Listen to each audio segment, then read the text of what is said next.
Welcome, Christian. Thank you for being here. Hey, Shilpa.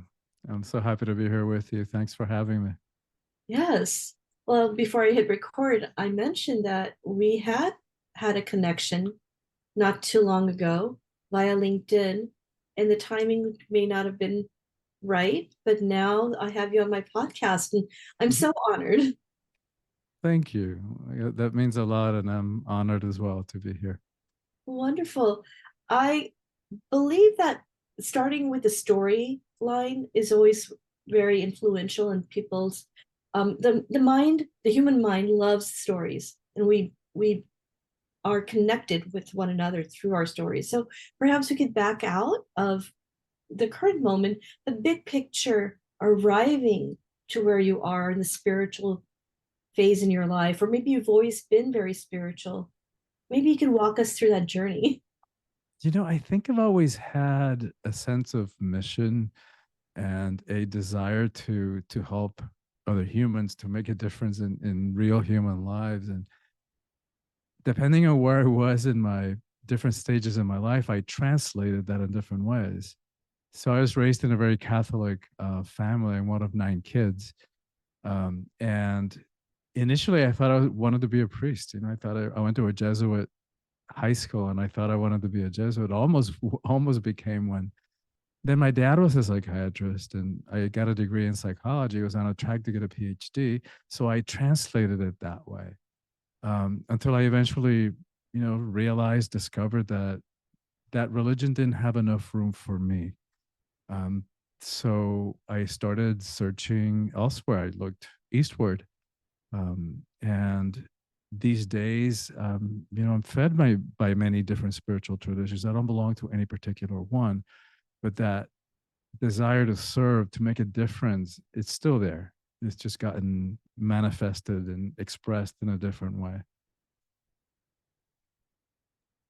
I feel like many of the people I've spoken to on my podcast have had a similar inner calling, inner voice. I too have always felt like there was a deeper desire to serve on a grander, more humanity level. And when I say Mm. grand, it's not about the ego, it's just going beyond the material world. Now, perhaps now bring us to where you are now in your journey. And we were just sharing or talking about your book, Awakening the Soul of Power. And I just love that title. And I know the word soulful is really pivotal for you. So maybe you can share more about the book and the concept of soulful. Yeah, I love that. I think most of us struggle with issues around power. Just the word itself can generate, conflicted, ambivalent feelings toward that. I think part of us wants that, and yet part of us is afraid of it. And I think what we fear is that if we really stepped into all of our power, that we might cause harm, or that we might end up rejected and alone, and that other people wouldn't be able to handle it. I think we also fear that we might abuse it. And I wonder how many abuses of power have each one of us experienced on just on any given day. Um, and then on top of that, we've been conditioned to believe that power is a bad thing, like with quotes like "power corrupts," and "what good-hearted being wants to be corrupted." But what they forgot to tell us, or maybe didn't tell us intentionally about that quote, was that Lord Acton was referring specifically to political power, not personal power, which is what, of course, what we're talking about here. And so when you add to that mix the fact that we have also been conditioned to make the emotions weakness, we're afraid of our emotions. And I mean, so much to say about that too, about all the faulty assumptions about making the assumptions weakness. But what happens when we put all those things together is that we end up giving away our power, our innate, inherent power that no one can give to us. No one can take away. We are the only ones who can give it away. And what's tragic, Shilpa, as you know, is the reasons for which we give it away. we end up, how many times have we ended up saying yes when inside it's a no? Like inside, we don't really want to do that. It doesn't work for us. But in order to, we settle for that illusion of peace, for a false sense of security or false sense of acceptance. We settle for crumbs of pseudo love. And it's not a good strategy because that ends up turning into resentment inside each one of us. So in the book is about how to step into power, how to reclaim our power in a way that is a match for who we are, in a way that doesn't require that we push anybody down, step on them in order for us to feel powerful, in a way that's not about hierarchy or control or fear or force or domination. How do we do that in a different way? Um, I'm curious, when you mentioned that we say yes when we don't really mean it at times, I feel like I've observed that as a behavior on many levels. It could be on a macro level or cultural level. Now, as an Indian woman raised in a fairly orthodox culture, I saw multiple conditions or situations where people would say yes to, say, arranged marriage, yes to a lot of things that it may not be resonating with their true nature or desires. And Exactly. I see that outside of other cultures as well. I think it's the human condition. It's the human condition. We're we're conditioned to acquiesce, to not question authority. And it's passed on from generation to generation to generation. Um, and like I was saying before, it's not a good strategy because it doesn't really work. Every time that we override our true feelings, we're like betraying ourselves, and that turns into resentment, both towards self and toward the systems or the individuals for which for with whom we are settling. Um, so it doesn't work for anybody. And there is a way, there is a way to step into our powers. Like I know from personal experience, I know self-doubt intimately. I know self-hatred even. My entire adolescence was one long depression with suicidal fantasies.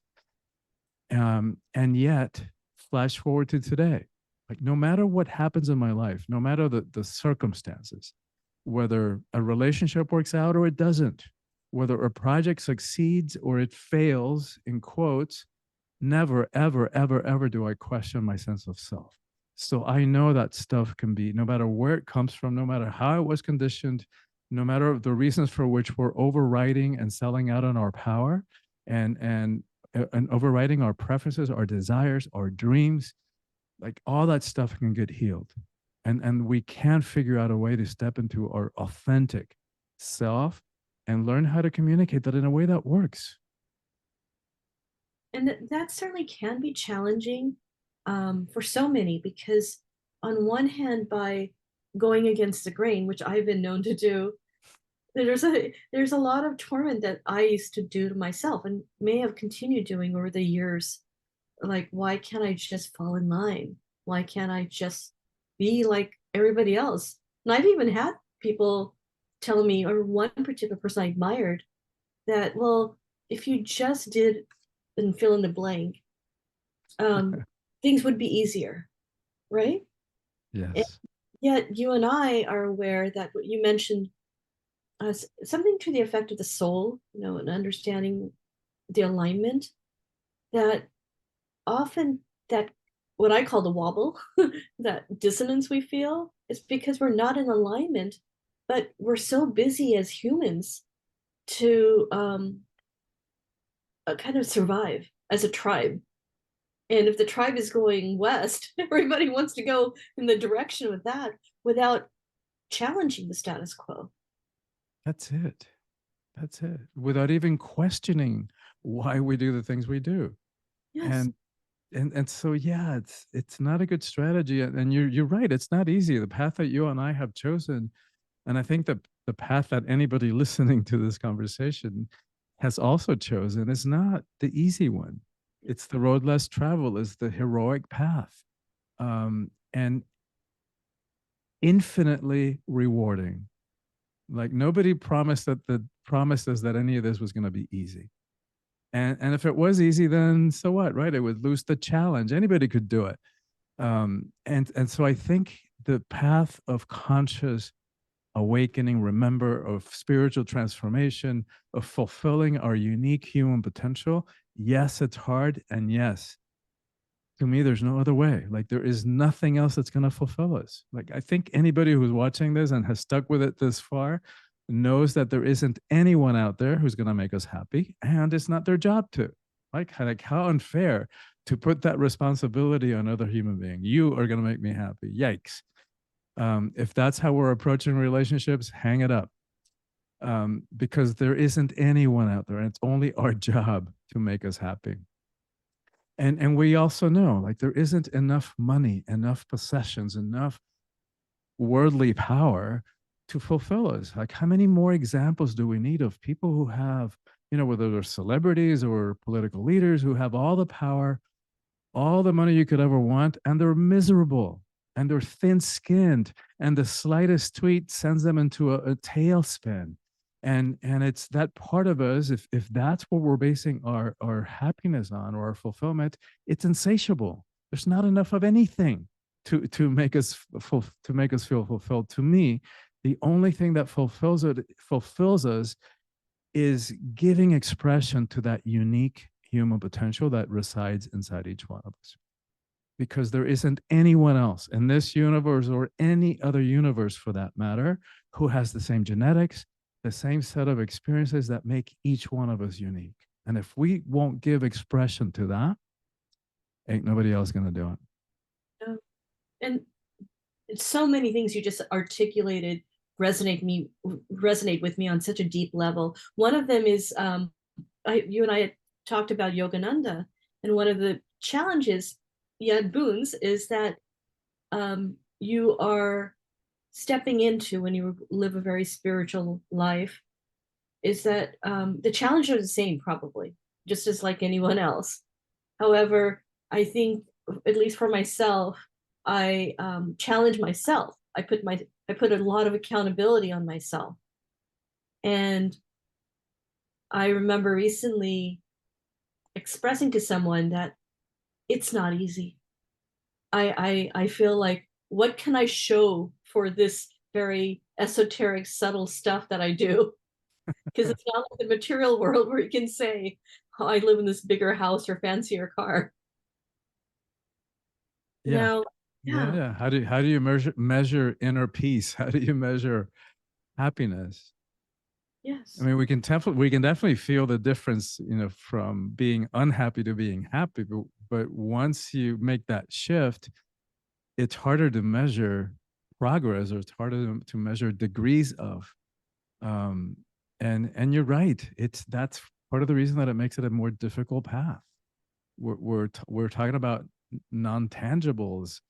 Um, it just it's just a different path, with different.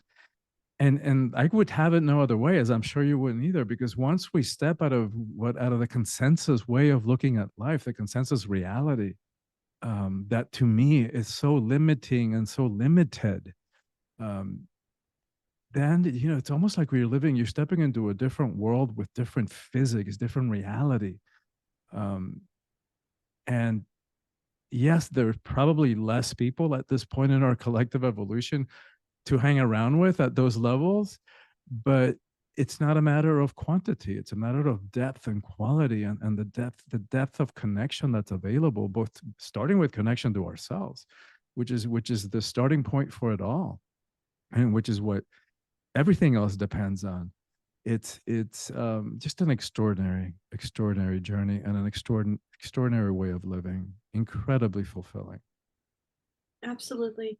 And it does allow us to experience things that, perhaps, like I mentioned earlier, it's subtle, but it allows us to truly connect with a a portion of us that often is hidden in the world that we live in. There's a world of lights and darkness and illusions. And when you talk about something esoteric like your soul or soulful, what does that mean? But that goes back to why I created this particular topic this month, elevating your soulful message. And I feel like those who have stepped into that role, like you have, it's you've taken on a mission. Maybe it was a contract before you arrived, but even your book and the work you do, maybe go deeper into that work, because I know that, um, myself included, I'd like to learn more. Yeah, and here's how I hold like the bigger picture. Like, sometimes when I look at the world and any one of the problems that we're facing is just completely overwhelming. Like, what can I possibly do as an individual about global climate change? So it's easy to give up. It's easy to just numb out and forget about it and want to distract ourselves with in all the infinite ways that we're so good at distracting ourselves and avoiding feeling or thinking. But those are paths that just don't have a good ending, right? They're had you get stuck in those ways of being. So once we choose to live consciously, and I don't want to get in this, like there's philosophical discussions about what's the difference between the soul and the spirit and the psyche.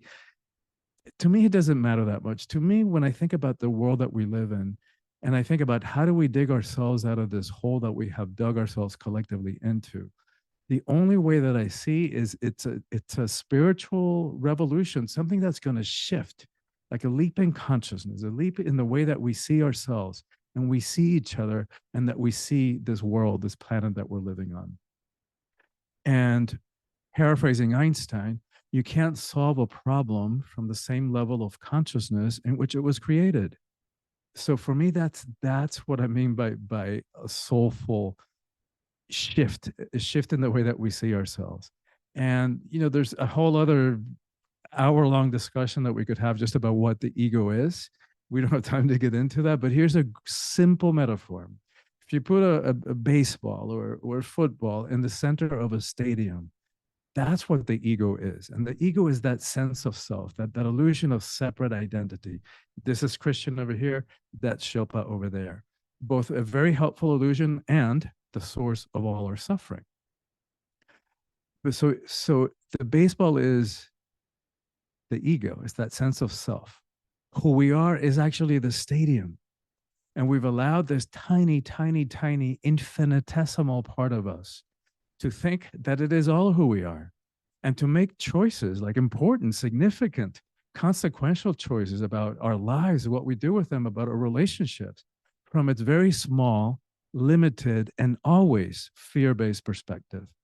So, part of this change that you and I are pointing to is shifting the identification from the baseball to the stadium. And that's the part of us that has a different physics and a different way of living, in which we like even the language to describe. So we use words like magic or miracles.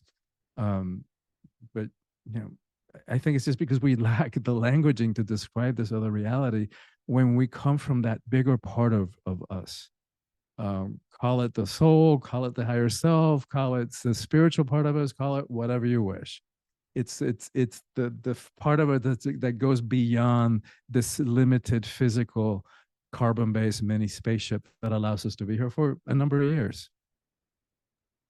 One of the things that I've been really also focusing on beyond just this concept of ego is consciousness, subconsciousness, and super consciousness. What does that mean? And really, at the end of the day, if I want to be geeked out about it like Einstein, it's energy. And if each of us is a entity as an energy, then of course energy affects another energy. Yes.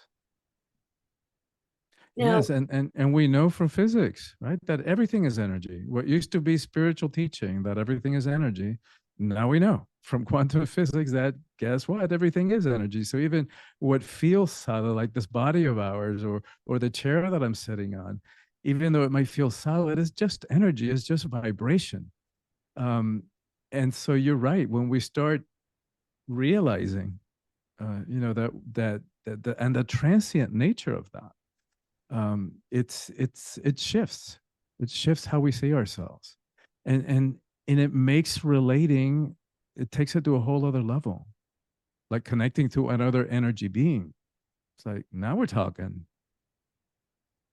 And personally, what I have really been zeroing in on for my peace is vibration. And where is my vibratory state? Where are my thoughts? And the more I zero in on that through my daily meditation, which is morning and night, um, there's this level of equanimity that occurs. And I truly believe it's because you were saying earlier about the problem the problem cannot be solved where you were at because it's a different vibration level.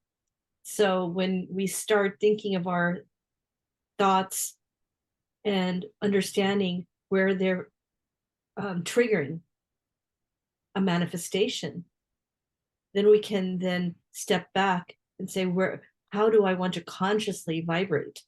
Does that? Exactly. Exactly. And then it takes everything out of the realm of dogma, right? So it's not because you should eat or not eat this or do or not do that, right? It's just because how will placing ourselves in that situation or placing whatever that substance is into our bodies, how will that affect the vibration? And that we want to continue doing stuff that's going to lower that and make more dense that vibrational frequency, or do we choose to vibrate at a higher frequency? Absolutely, absolutely.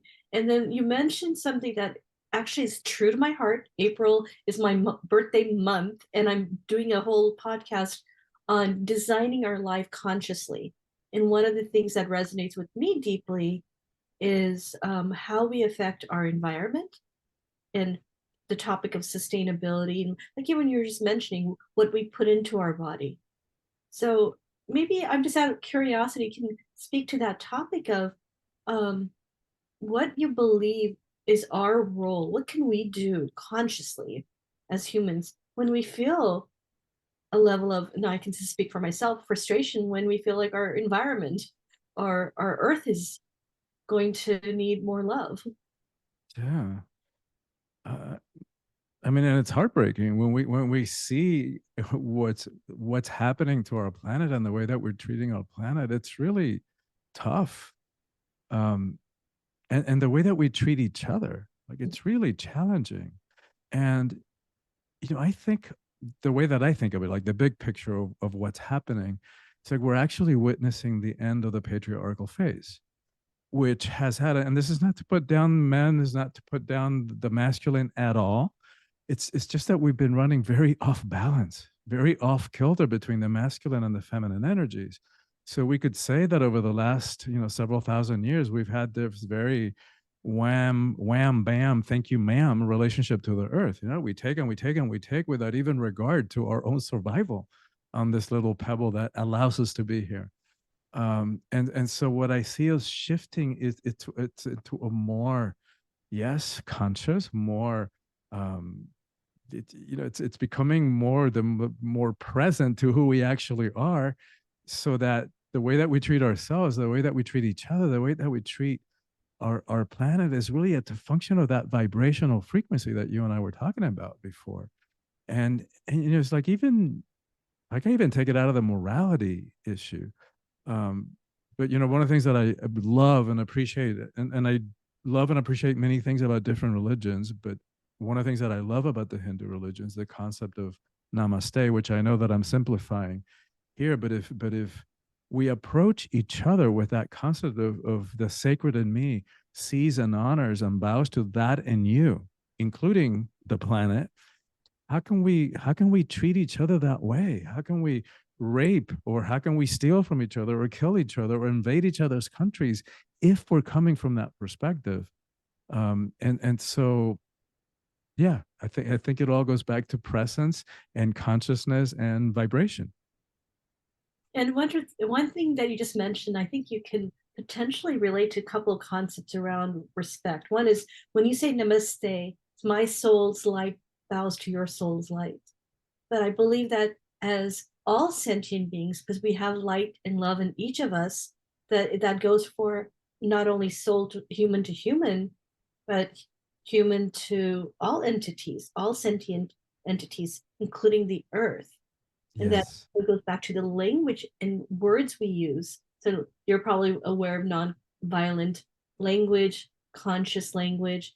So how we address one another, and like in the Indian language, I believe Spanish, other languages, you when you refer to someone, there's a different way to say, like in Gujarati or Indian, there's a certain word that we use, so that if somebody just enters the room, we're not just saying, hey, you, it's somebody with a little elevated title. Yes. I don't know if you speak any other languages, but there's a word for it in Spanish as well. Yes. Spanish is my first language. Yes. Oh, is it usted or Usted yeah, is like more kind of the formal you, what you would say to somebody you just met or an elder. yeah. And then if you and I are just friends or we're, it's tú. Tu. Yeah, and it's almost like literally in the dialect I speak, it's tu. But then if it's somebody respectful, and we say G at the end, you've probably heard this, like Yeah. Guruji. Guruji, right? And Hmm. it feels sweet. It feels sweet when it even comes off of your tongue. It's a sign of respect. It's also sweetness, like a little child speaking to you. So yeah, but those are all vibrations, the words, the thoughts, the actions then. So what can we collectively do at this point to elevate this message, aside from like what I'm trying with the podcast and helping those that are vibrating on this level like you are to elevate their message? But what if there's someone who's just new on the path of spirituality? They're like, what is this elevate stuff? It's, we can frame it in a different way. We can frame it like if you want to be happy, if you want to express yourself fully, if you want to step into your power, um, it all begins with self-awareness. Right? We can't do anything about what we can't see. So that's always the first step. And beginning to understand the mind, the ego mind that we were alluding to before, beginning to observe ourselves going through life so that we begin to see the triggers, so that we can begin to see the patterns of behavior and begin to realize that at the core of every one of those patterns, at the core of every one of those arguments, every one of those relationships that causes us grift is one thing that's right here. So at some point, we've got to move into that place of taking on responsibility for our lives. And this doesn't excuse or rationalize what happened or try to spiritual bypass and ignore the past or ignore the realities of a system that is set up unfairly. It doesn't have anything to do with that. But if we want to be free, if we want to step into our own power, if we want to be happy and expressed and fulfilled, we've got to start from that place of realizing that it's got to start here. And we've got to understand why we do the things we do so that we can choose otherwise and let ourselves out of our self-made prison of fear and lack and victimization and disempowerment and reactivity, and projection, and all the things that it's part of the human condition, that's part of the effects of the human ego mind, but realizing that we are so much more than that, and that we always have a choice. Like we will never have a choice about what happens in life, right? Life is going to continue throwing curveballs our way. Stuff is going to happen in our personal lives and global pandemics that nobody saw coming, right? We can't do anything about that, but we can always do something about how we show up in response. And even that slight reframe, it's a slight reframe, but it's an all powerful reframe because it changes everything. It pops us out of disempowerment and realizing, okay, right, that sucked. I wish that hadn't happened, or I wish the system would work differently. Oh, well. And what am I going to do in response to that? And so it's a very empowering way to approach life. That's incredibly well wrapped up. There's just the concept of empowerment and power.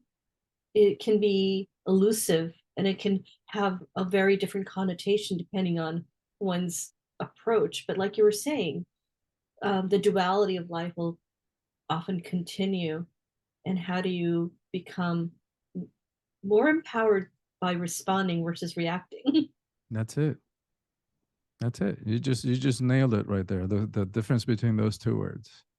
Yes, yes. Now, just to wrap up, what modalities do you practice specific? It could be something like, I'm just throwing one out there, like maybe journaling, taking a walk. For me, it's meditation, that allows you to feel that you are applying a specific way to feel empowered or be empowered. Yeah, definitely nature for me. To me, that's where I connect, mostly to myself and to something greater than myself. In the more day-to-day meditation, sure. And for anybody who's considering meditation, like, don't get yourself overwhelmed. You spend 5 minutes 3 times a week, 10 minutes sitting by yourself, closing your eyes, and just watching your breath, observing what's going on in your mind. What kind of thoughts are you having? What kind of emotions? What kind of bodily sensations? That alone is a type of meditation and will change your life. Even 10 minutes a day, 3 times a week. So don't create these overwhelming expectations. I'm going to do it every day for the rest of my life. That's great if you choose to do that, but start small. So don't set yourself up for failure. And so I use those practices and also breath work. It's probably the single most important life changing practice that I've discovered. I can't remember if I said my father was a psychiatrist. My degree's in psychology. I was on a track to get a PhD. And when I discovered breath work 30 something years ago, I jumped tracks. I never went for the PhD because it works so profoundly and heals so at so many different levels so quickly. And that's a whole other conversation. We could do a whole hour about breath work because there's a big umbrella term. There's a lot of different modalities under that umbrella. But the type that talking about is it's you breathe in a certain way for about an hour and a half, and amazing stuff happens. Yes, growing up in a very Hindu environment, pranayama, another way of expressing breath work, Yes. something I was exposed to. And ironically, given the fact that I was born and raised in the US for the most part, I took some of the, I hate admitting this, but I took some of it for granted. I started to dismiss some things as woohoo. And it wasn't until recently I got yoga certified. I got deeper and deeper into things, going back to my roots. And I'm like, oh, it's scientific. It's not just um, something that's already there from birth, and recognizing that you can have mastery over it to help you. Yes. Again, go Yes. empowerment, right? Yes. And the other thing that I love when you're talking about the breath is that if we think about it, in most spiritual traditions, in most religions, and even in some secular languages in the world, the same word can mean breath or spirit, depending on how we use it. So that's, to me, the highest way that I relate to how the breath is so powerful and profoundly life changing. I think of breath as power because it is energy that's moving through in and out. So it's all connected in terms of empowerment. Now, Yes. other aspect of my audience that is a large part of the theme of my podcast is storytelling for solopreneurs. And is there any message that you have that still resonates on a personal level, but also on a professional level for those who are like myself? They're solopreneurs and trying to, I don't want to say trying, but consciously building their own business. Yeah. I mean, and I've been an entrepreneur for 30 something years myself. And again, it's not an easy path. And yet for me, I can't imagine doing it a different way. And that is the way that my soul's calling, if you would, my unfolded. Um, and I think probably this would be helpful is to trust. When we're going back to the situation that we're living in as a species, you could say that we're in make it or break it time. The planet will be fine. As much as we care, life will continue. It might take several million years, but life will find homeostasis. will balance itself again. Consciousness will continue evolving. Maybe at the end, it's an enlightened cockroach planet. Who knows? Whether we make it, that's what's up. That's what we're beginning to wake up and open our eyes to. So when we look at it from that perspective, there's so much writing on any one of us saying yes to our soul level calling. And for anybody watching this who's feeling that call to step into a role of leadership, of conscious leadership, or as a healer, as a teacher, doing whatever it is that's going to impact the world. And by the way, I include art in that. To me, art and bringing beauty into this world is life changing and transformational. So I'm not limiting the definition of that. Is like we all get to express and define it however we want to. So anybody who is feeling that call to answer that call to service, to making a difference, to teach, to heal, to be an activist for change in whatever way, it's like you can count on the support of the universe. The universe has a vested interest in you saying yes and stepping into your power and stepping into your purpose, like any one of us. And you can take that to the bank. Like, where are we going to place our trust? Right? Are we going to place our trust on a company whose doors could close any moment, as many have discovered because of the pandemic? Are we going to place our trust on an economic system that is completely made up? We used to say that it was paper. It's not even paper. It's ones and zeros up in a cloud somewhere. Is that what we're going to place our trust on? I'm not. Absolutely. And you again resonate with me because I often have a prayer. Now, I slip. Sometimes I go into my dark places where I have to remind myself of this truth, but the fact that the universe has my back. Yes. And that shifts everything, right? Like that's the shift from paranoia, waiting for the next shoe to drop and feeling done to by life, and having been, dealt an unfair set of cards by life. So that's a paranoid relationship to life versus pronoia. It's like even the stuff that feels difficult and challenging, there's always a silver lining, and some magic and wisdom and experience and growth and evolution can come out of any challenge. Well, thank you so much, Christian. I can't wait to read your book. I can't wait to have you back. And one thing you had mentioned was there's a chapter in your book that speaks to even women in empowerment. Maybe we can go deeper on that when you come back. I'd love to. I would love to. Well, wonderful. Thank you so much. I hope you have a wonderful day. Thank you so much, Shilpa. You the same, and thanks for having me on the show. It was an honor.